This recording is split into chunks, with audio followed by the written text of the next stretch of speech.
What is he? Oh, that's not even. Okay.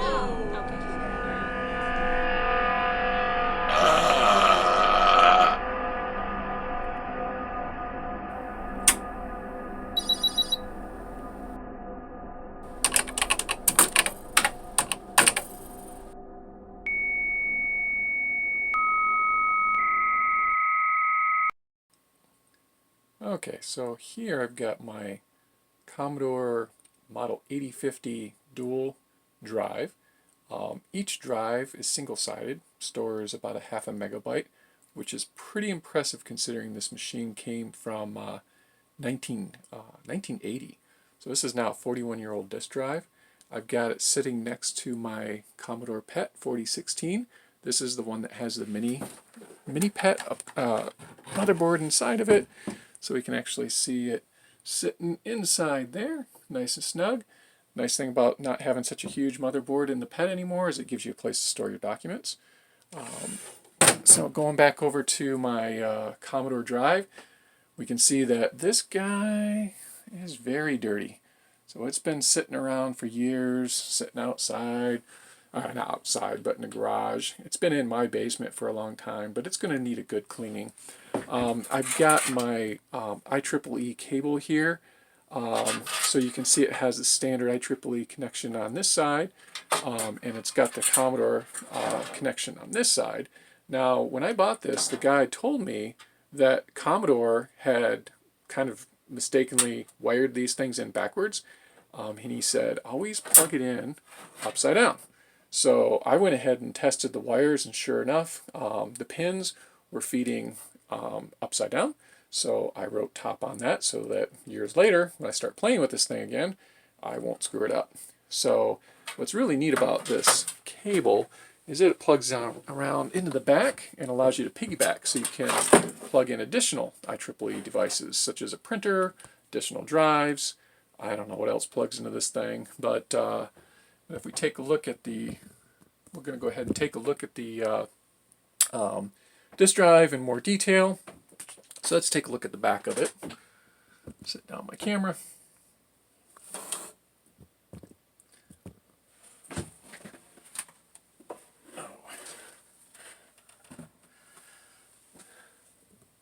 So this one is kind of neat because I actually have the original vendor, Alpine Computers. Looks like they were in Rockford, Illinois. And we've got the Commodore serial number here. So this one looks like it was a pretty early model. If I can get this thing to focus. There we go. Looks like it was maybe 972, which is pretty early.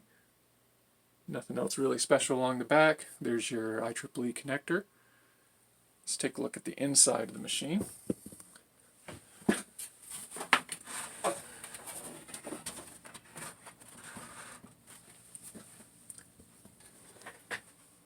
So just like the Commodore Pet, it has this little hood latch here. Pop that up and then hook it in. Hard to do this one-handed. Hook that in.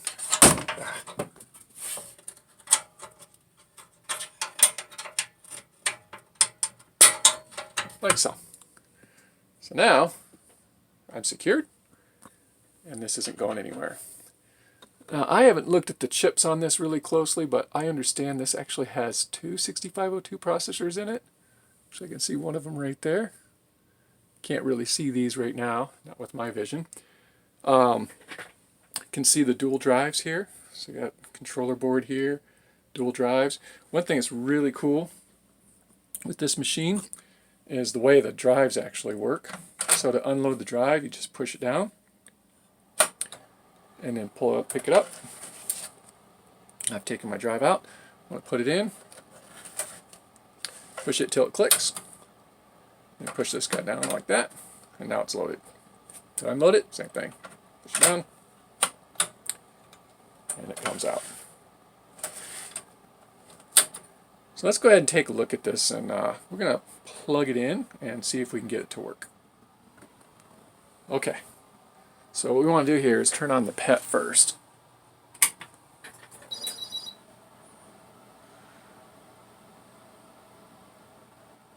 we go. So she's working. And then we turn on the drive. Now it's going to light up all 3 lights.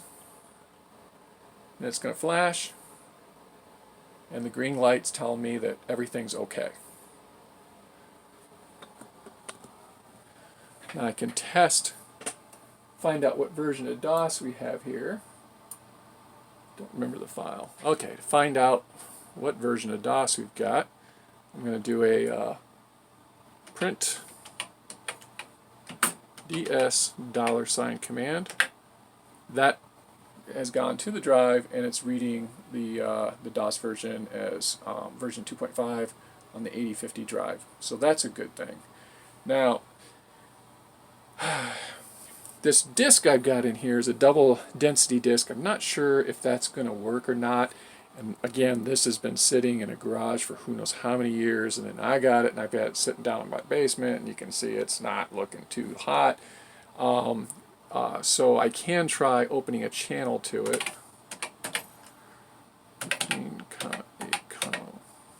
Oops. 8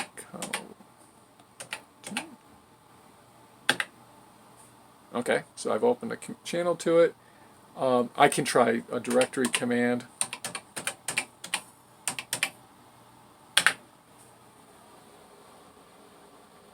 So it's flashing, probably because I haven't actually locked the drive door down. There we go. Let's try this again.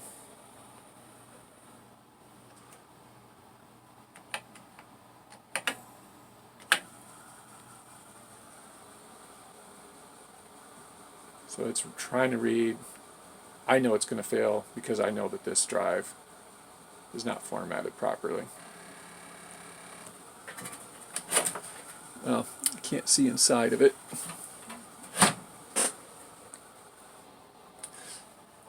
So what I'm going to try to do now is I'm going to try formatting this drive, but I'm going to have to look up the command.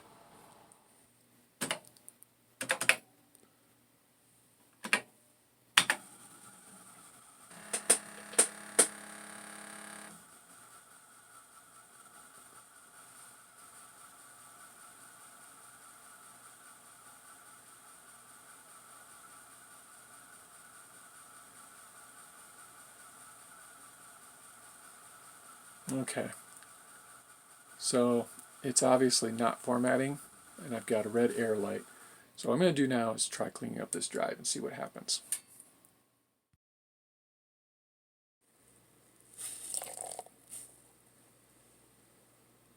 Scrub, scrub, scrubby scrub, scrub, scrub.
Okay, let's take a look at some of the mechanicals in this drive.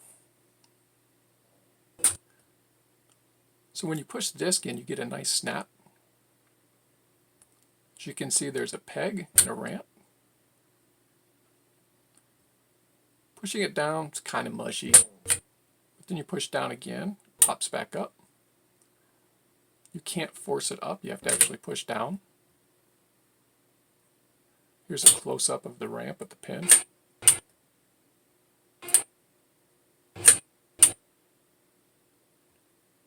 And on the other side, this is your latch. You can see it rotates around and locks in place.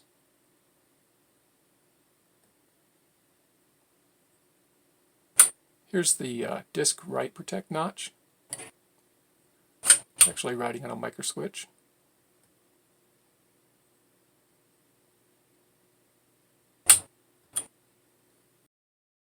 Okay, before reassembly, I'm going to go ahead and clean the head. Put a little bit of oil on the worm gear.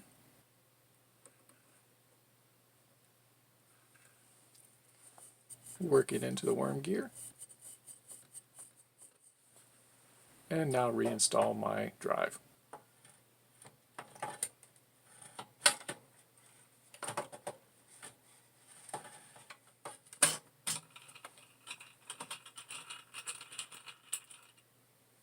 I'm going to go ahead and connect the power to the analog board.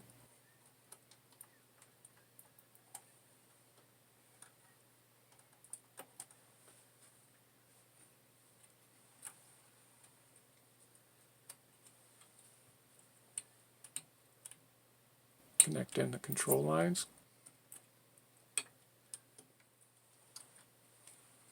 And attach my LED.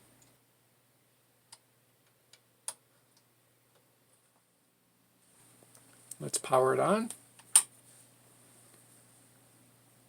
Nice. There we go. Green light means everything's good. So I've shut my drive off. Now I'm turning on the Pet.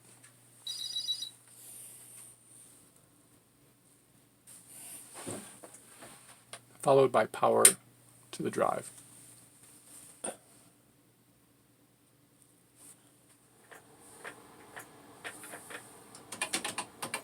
Now I'm going to go ahead and open a channel to the disk drive.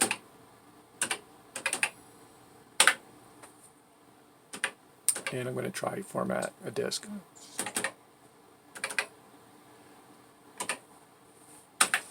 As we can see here, the drive is moving.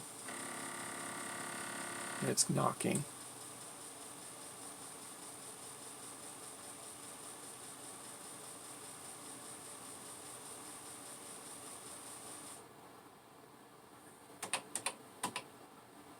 I'm going to try typing a directory command.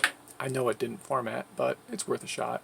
Now, one thing I have noticed is that I'm not getting the air lights. But the problem is the head goes to the center of the disk. It tries to read. You can see the stepper gear moving a little bit, and then it goes and starts banging the head again. It goes back to the center of the disk. So it's not working properly. I could try catalog command, same thing. I've cleaned both drives, tried reading and formatting disks on both, and getting the same results. So if anybody out there knows what could be wrong, what to try next, go ahead and leave a comment in, and I might get back to this project and give it another go. Thanks for watching.